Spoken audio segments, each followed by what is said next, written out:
Hello friends, welcome to one more tip. இன்றைக்கி நம்ம பார்க்க போகிற டாபிக் வந்து மஸ்குலர் இம்பேலன்ஸ். எல்லாத்துக்குமே ஒரு மஸ்குலர் இம்பேலன்ஸ் இருக்கும். அதாவது அவங்களோட லெஃப்ட் சைடில் இருக்கிற மசிலுக்கு கம்பேர் பண்ணும்போது ரைட் சைடில் இருக்கிறதுல ஒரு டிஃப்ரென்ஸ் இருக்கலாம், இல்லை ரைட் சைடுக்கு கம்பேர் பண்ணும்போது லெஃப்ட் சைடில் ஒரு டிஃப்ரென்ஸ் இருக்கலாம். இது எதனால மெயினாக நடக்குதுன்னா, அவங்களோட டாமினன்ட் சைடு, அதாவது எந்த சைடை ரொம்ப நிறைய யூஸ் பண்ணுறாங்களோ அதை வந்து டாமினன்ட் சைடுன்னு சொல்லுவாங்க. ஒரு எக்ஸாம்பிளுக்கு ரைட் ஹேண்டை நிறைய யூஸ் பண்ணுறவங்கள ரைட் டாமினன்ட்னு சொல்லுவாங்க, லெஃப்ட் ஹேண்டை நிறைய யூஸ் பண்ணுறவங்கள லெஃப்ட் டாமினன்ட்னு சொல்லுவாங்க. ஸோ இந்த டாமினன்ட் சைடில் வந்து பொதுவாகவே ஸ்ட்ரென்த் ஜாஸ்தியாக இருக்கும். இந்த ஆப்போசிட் சைடில் பார்த்துட்டிங்கன்னா ஸ்ட்ரென்த் வந்து கம்மியாக இருக்கும்.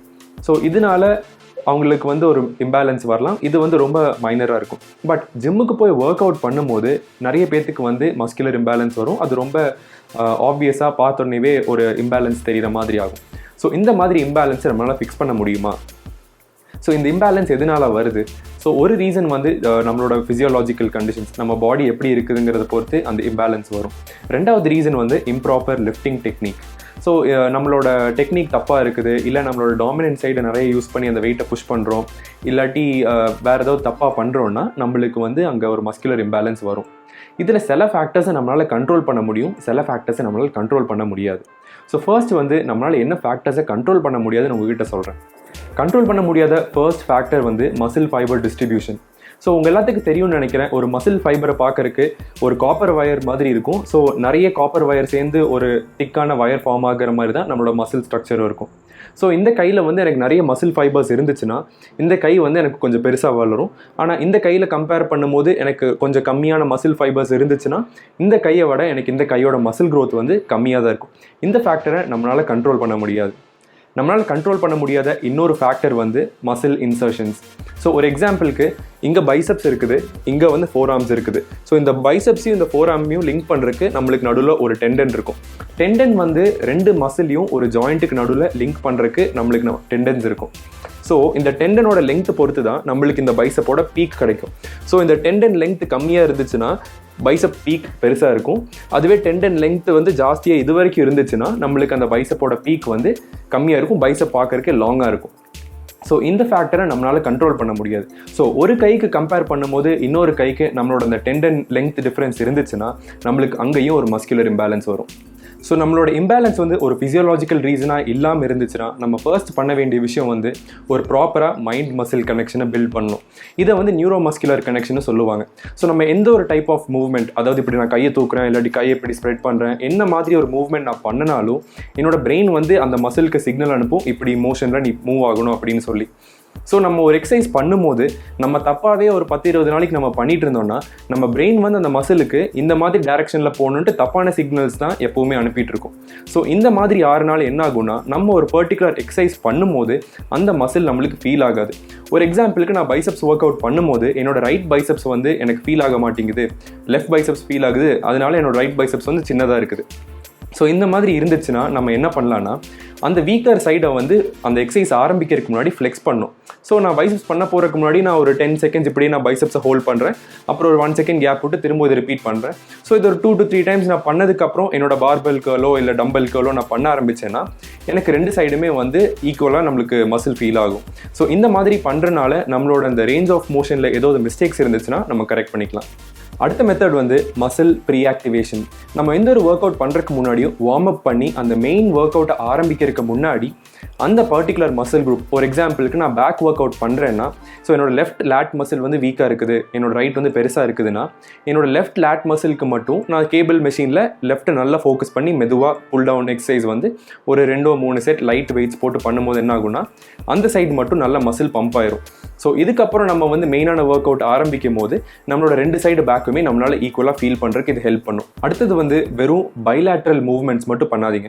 பைலேட்ரல் மூவ்மெண்ட்ஸ்னால் என்னென்னா 2 கையிலையுமே பண்ணுறது, இல்லாட்டி 2 கால்லையுமே பண்ணுறது. ஸோ இந்த மாதிரி பண்ணும்போது நம்மளோட வீக்கர் சைடில் நம்ம ஃபோக்கஸ் வந்து கம்மியாயிரும். இதுக்கு பதிலாக யூனிலேட்ரல் மூவ்மெண்ட்ஸ் பண்ணுங்கள். ஒரு எக்ஸாம்பிளுக்கு சொல்லணும்னா இந்த tricep over head extension. So இந்த கை பின்னாடி வச்சு நம்ம டம்பலை மேலே புஷ் பண்ணுற எக்ஸசைஸ் வந்து பைலேட்ரல் மூவ்மெண்ட். ஏன்னா நம்ம 2 கையுமே யூஸ் பண்ணுறோம். ஸோ அதுக்கு பதிலாக சிங்கிள் ஹேண்டாக நம்ம இப்படி ஒரு கையில் நம்ம அந்த எக்ஸ்டென்ஷனை பண்ணும்போது நம்மளோட வீக்கர் சைடில் வந்து நம்மளால் இன்னும் பெட்டராக ஃபோக்கஸ் பண்ண முடியும். ஸோ இந்த மாதிரி எந்த ஒரு ஒர்க் அவுட்டாக இருக்கட்டும், உங்களோட வீக்கர் மசில் நீங்கள் ஒர்க் பண்ணும்போது அதுக்கு நீங்கள் கொஞ்சம் யூனிலேட்ரல் மூவ்மெண்ட்ஸை ஆட் பண்ணுங்கள். அடுத்த டிப் வந்து ரொம்ப ஒரு டிஃப்ரெண்ட்டான ஒரு டிப். இது வந்து இந்த மாதிரி மைண்ட் மசில் கனெக்ஷன்லாம் ரிலேட்டடான டிப் கிடையாது. இது வந்து எப்படின்னா, நம்ம ஜிம்மில் ஒர்க் அவுட் பண்ணும்போது நம்ம எல்லாருமே மிரரை பார்த்து பண்ணுவோம். இந்த தப்பை நானும் பண்ணியிருக்கேன். ஸோ எந்த ஒரு எக்ஸசைஸ் பண்ணும்போதும் நம்ம ஃப்ரண்ட் சைட்லேருந்து பண்ணிட்டு இருக்கிறோன்னா நம்ம சைடில் இருக்கிற மிரரை பார்த்து ஃபோக்கஸ் பண்ணி இப்படி புஷ் பண்ணுவோம்.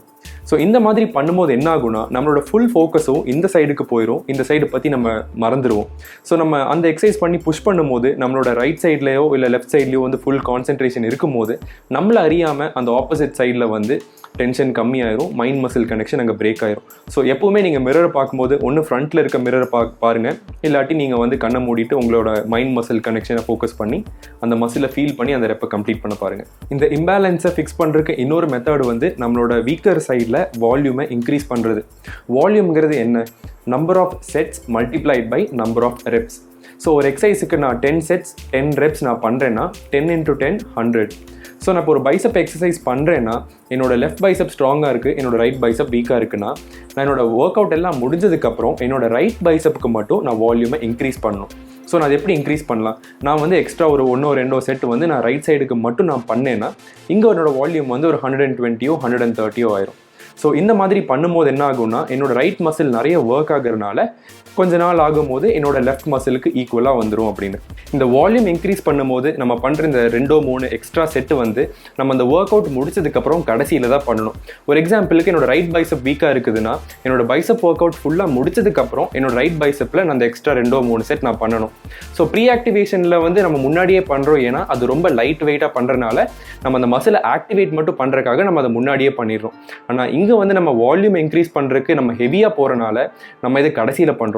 இது நம்ம முன்னாடியே பண்ணியிருந்தோம்னா நம்மளுக்கு என்ன ஆகும்னா, அந்த வீக்கான மசில் வந்து சீக்கிரமாக டயர்ட் ஆயிரும். நம்மளால அந்த வீக்கான மசிலை இந்த ஃபுல் ஒர்க் அவுட்டுக்கு நம்மளால யூஸ் பண்ண முடியாது ஒழுங்கா. ஸோ இந்த ரீசன்னால தான் இதை நீங்கள் கடைசியில் பண்ணுங்கிறேன். இது வரைக்கும் சொன்ன டிப்ஸ் எல்லாம் உங்களோட ஒர்க் அவுட் ஃபார்ம் வந்து ஓரளவுக்கு கரெக்டாக இருந்துச்சுன்னா மட்டுமே தான் உங்களுக்கு ஹெல்ப் பண்ணும். இன்கேஸ் உங்களோட ஒர்க் அவுட் ஃபார்ம் வந்து டோட்டலாக ராங்காக இருக்குதுன்னா, நீங்கள் இன்கேஸ் ஒரு 100 கிலோஸோ இல்லை 120 கிலோஸோ நீங்கள் பெஞ்ச் ப்ரெஸ் பண்ணிட்டு இருக்கீங்கன்னா கூட உங்களோட ஈகோவை விட்டு நீங்கள் அந்த வெயிட்ஸ் எல்லாம் கழட்டி ஒரு 10 கிலோஸோ 20 கிலோஸ் வெயிட்டுக்கு வந்து அந்த ஒர்க் அவுட் மூவ்மெண்ட்டை ஃபஸ்ட்டு நீங்கள் மாஸ்டர் பண்ணுங்கள். இது வந்து கிட்டத்தட்ட ஒரு 10 to 20 days தான் ஆகும். ஸோ அந்த டைமில் அந்த மூவ்மெண்ட்டை ப்ராக்டிஸ் பண்ணி பக்காவாக நீங்கள் பண்ணுறீங்க அப்படிங்கிற ஒரு கான்ஃபிடன்ஸ் வரும்போது திரும்பவும் பழையபடிக்கு உங்களோட ஹெவியர் வெயிட்ஸ்க்கு நீங்கள் போய்க்கலாம். இது தவிர உங்களுக்கு வேறு ஏதாவது டவுட்ஸ் இருந்துச்சுன்னா என்கிட்ட கீழே கமெண்ட்ஸில் கேளுங்க. இந்த வீடியோ உங்களுக்கு பிடிச்சிருந்துச்சுன்னா எனக்கு ஒரு லைக் கொடுங்க. இந்த ஃபர்ஸ்ட் டைம் என்னோட சேனலுக்கு வரீங்கன்னா மறக்காமல் சப்ஸ்கிரைப் பண்ணுங்கள். அப்படி கூட அந்த பெல் ஐகானை ப்ரெஸ் பண்ணுங்கள். என்னோட பேர் ஆஷிக், நான் ஒரு certified advance physique transformation expert. திரும்ப இதே மாதிரி ஒரு இன்ஃபர்மேட்டிவ் வீடியோட உங்களை சந்திக்கிறேன். பாய் பாய்.